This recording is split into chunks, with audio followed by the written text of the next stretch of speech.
Smart city ಯೋಜನೆಯ ಹಣವನ್ನ ಕಸಾಯಿ ಖಾನೆಗೆ ಬಳಸಿರುವ ಹಿಂದೆ ದೊಡ್ಡ ಹುನ್ನಾರ ಇದೆ. ಸಚಿವ ಯುಟಿ ಖಾದರ್ ಇದಕ್ಕೆ ಸ್ಪಷ್ಟನೆ ಕೊಡಬೇಕು. 15 ಕೋಟಿ ಕಸಾಯಿ ಖಾನೆಗೆ ಬಳಕೆ ಮಾಡಲು ಬಿಡಲ್ಲ ಅಂತ ವಿಧಾನಸಭೆಯ ಮುಖ್ಯ ಸಚೇತಕ ವಿ ಸುನಿಲ್ ಕುಮಾರ್ ತಿಳಿಸಿದ್ದಾರೆ. ಈ ಬಗ್ಗೆ ಮಾತನಾಡಿದ ಅವರು, ಇದು ಮಹಾನಗರ ಪಾಲಿಕೆಗೆ ಸಂಬಂಧಪಟ್ಟ ವಿಷಯವಲ್ಲ. 3 ಜಿಲ್ಲೆಗಳಲ್ಲಿ ದೊಡ್ಡ ಹೋರಾಟ ಮಾಡುತ್ತೇವೆ. ಖಾದರ್ ನಮ್ಮ ನಿಲುವನ್ನ ಸ್ಪಷ್ಟಪಡಿಸಬೇಕು. ಖಾದರ್ ಹಿಂದೂ ವಿರೋಧಿ ನೀತಿಯನ್ನ ತಕ್ಷಣ ಕೈಬಿಡಬೇಕು. ಸಚಿವ ಖಾದರ್ ಹಾಗೂ ಬೆಂಬಲಿಗರು ಅಪರಾಧಿ ಚಟುವಟಿಕೆಗಳಿಗೆ ಬೆಂಬಲಿಸಿದ್ದಾರೆ. ಸರ್ಕಾರಿ ಹಣ ಅಭಿವೃದ್ಧಿಗೆ ಉಪಯೋಗವಾಗಲಿ. ಸಚಿವ ಯುಟಿ ಖಾದರ್ಗೆ ಕಸಾಯಿ ಖಾನೆ ಬಗ್ಗೆ ಜಾಸ್ತಿ ಆಸಕ್ತಿ ಇದೆ. ಸ್ಮಾರ್ಟ್ ಸಿಟಿ ಬಗ್ಗೆ ಅವರಿಗೆ ಆಸಕ್ತಿ ಇಲ್ಲ. ರಾಜ್ಯದ ಜನ ಸುಂದರ ನಗರವನ್ನ ಬಯಸ್ತಾರೆ. ಕಸಾಯಿ ಖಾನೆ ಮುಚ್ಚಲು ಸರ್ಕಾರಕ್ಕೆ ತಾಕತ್ತಿಲ್ಲ. ಅಕ್ರಮ ಗೋ ಸಾಗಾಟ ತಡೆಯುವ ತಾಕತ್ತು ರಾಜ್ಯ ಸರ್ಕಾರಕ್ಕಿಲ್ಲ ಅಂತ ಕಾರ್ಕಳದಲ್ಲಿ ಶಾಸಕ ಸುನಿಲ್ ಕುಮಾರ್ ವಾಗ್ದಾಳಿಯನ್ನ ನಡೆಸಿದ್ರು. ಮಂಗಳೂರು ಮಹಾನಗರ ಪಾಲಿಕೆಯಲ್ಲಿ ಮಾನ್ಯ ಉಸ್ತುವಾರಿ ಸಚಿವರು ಕಸಾಯಿ ಖಾನೆಗೆ 15 ಕೋಟಿ ರೂಪಾಯಿ ಹಣವನ್ನು ಇವತ್ತು ಕೊಡಬೇಕು ಅನ್ನುವಂಥ ಘೋಷಣೆಯನ್ನು ಮಾಡಿರುವಂಥದ್ದು ಇಡೀ ಸಮುದಾಯ ಅದನ್ನು, ಇಡೀ ಸಮಾಜ ನಾವು ಅದನ್ನು ಖಂಡಿಸ್ತೇವೆ.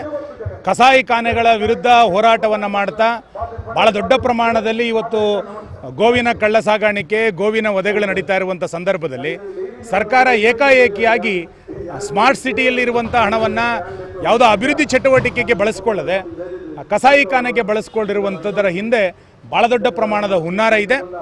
ಇದಕ್ಕೆ ಖಾದರ್ ಅವರು ಸ್ಪಷ್ಟ ಮಾಡಬೇಕು. ನಾವು ಯಾವುದೇ ಕಾರಣಕ್ಕೂ ಈ 15 ಕೋಟಿ ರೂಪಾಯಿಯನ್ನು ಬಳಕೆ ಮಾಡಲಿಕ್ಕೆ ನಾವು ಬಿಡೋದಿಲ್ಲ. ಮಹಾನಗರ ಪಾಲಿಕೆ ಕೇವಲ ಇದು ಮಹಾನಗರ ಪಾಲಿಕೆಗೆ ಮಾತ್ರ ಸೀಮಿತ ಅಲ್ಲ, ಇದು 2-3 ಜಿಲ್ಲೆಗಳಿಗೆ ಸೀಮಿತ. ಈ ಎಲ್ಲ 2-3 ಜಿಲ್ಲೆಯ ಬಾಂಧವರ ಹೋರಾಟವನ್ನು ಮಾಡ್ತೇವೆ. ಮತ್ತು ಖಾದರ್ ಅವರು ಯಾವ ನಿಲುವಿನಿಂದ, ಯಾವ ಆಲೋಚನೆಯಿಂದ 15 ಕೋಟಿ ರೂಪಾಯಿ ಹಣವನ್ನು ಕಸಾಯಿ ಖಾನೆಗೆ ಕೊಟ್ಟರು ಅನ್ನೋದನ್ನು ಸ್ಪಷ್ಟ ಮಾಡಬೇಕು. ಇನ್ನು ಈ ವಿಚಾರದ ಬಗ್ಗೆ ಮಾತನಾಡಿದ ವಿಧಾನ ಪರಿಷತ್ ಸದಸ್ಯ ಐವನ್ ಡಿಸೋಜಾ, ಕಸಾಯಿ ಖಾನೆಗೆ ಅನುದಾನ ಕೊಟ್ಟಿದ್ದು ಕೇಂದ್ರ ಸರ್ಕಾರ. ಕೇಂದ್ರ ಸರ್ಕಾರದ ನೀತಿ ಪ್ರಕಾರ ಹಣ ಮಂಜೂರು ಮಾಡಲಾಗಿದೆ. ಸ್ಮಾರ್ಟ್ ಸಿಟಿ ಘೋಷಣೆ ಮಾಡಿದ್ದು ಕೇಂದ್ರ ಸರ್ಕಾರ. ಅದರ ಬೋರ್ಡ್ ಡೈರೆಕ್ಟರ್ಗಳು ಕೇಂದ್ರದವರು.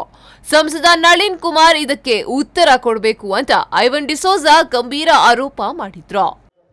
ಕಸಾಯಿ ಖಾನೆಗೆ ಕೊಟ್ಟಿರ್ತಕ್ಕಂಥದ್ದು ಕೇಂದ್ರ ಸರ್ಕಾರ. ಯಾಕೆಂದರೆ ಕೇಂದ್ರ ಸರ್ಕಾರದ ನೀತಿ ಇದೆ. ಇವತ್ತು ಸ್ಮಾರ್ಟ್ ಸಿಟಿಯನ್ನು ಅನೌನ್ಸ್ ಮಾಡಿದ್ದು ಕೇಂದ್ರ ಸರ್ಕಾರ. ಅದರ ಬೋರ್ಡ್ ಆಫ್ ಡೈರೆಕ್ಟರ್ಸ್ಗಳು ಇರುವಂಥದ್ದು ಕೇಂದ್ರ ಸರ್ಕಾರ. ಮತ್ತು ಅದು ಸಪರೇಟ್ ಆದ ಕಂಪನಿ. ಅದು ಜನಪ್ರತಿನಿಧಿಗಳು ತೀರ್ಮಾನ ತೆಗೆದುಕೊಳ್ಳುವುದಲ್ಲ.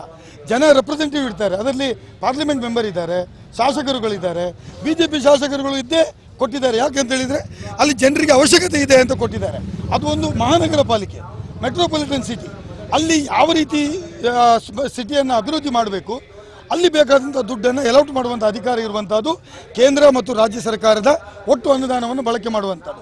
ಹಾಗಾಗಿ ಕೇಂದ್ರ ಸರ್ಕಾರದವರು ಯಾಕೆ ಕೊಟ್ಟಿದ್ದಾರೆ ಅಂತ ನೀವು ನಳಿನ್ ಕುಮಾರ್ ಕಟೀಲ್ ಅಲ್ಲಿ MP ಹತ್ರ ಕೇಳಬೇಕು, ಅಥವಾ ಅಲ್ಲಿ ಶಾಸಕರಾದ ವೇದವ್ಯಾಸ್ ಕಾಮತ್ ಇದ್ದಾರೆ, ಅವ್ರ ಹತ್ರ ಕೇಳಬೇಕು. ನಾನು ಹೇಳೋದು ಸ್ಮಾರ್ಟ್ ಸಿಟಿ ಕಾನ್ಸೆಪ್ಟು ಅದನ್ನು ಡೋಂಗಿ ಕಾನ್ಸೆಪ್ಟ್. ಸ್ಮಾರ್ಟ್ ಸಿಟಿ ಕಾನ್ಸೆಪ್ಟಿಂದ ರಾಜ್ಯ ಸರ್ಕಾರದಲ್ಲಿ ಯಾವುದೇ ಅಭಿವೃದ್ಧಿ ಆಗಲಿಲ್ಲ.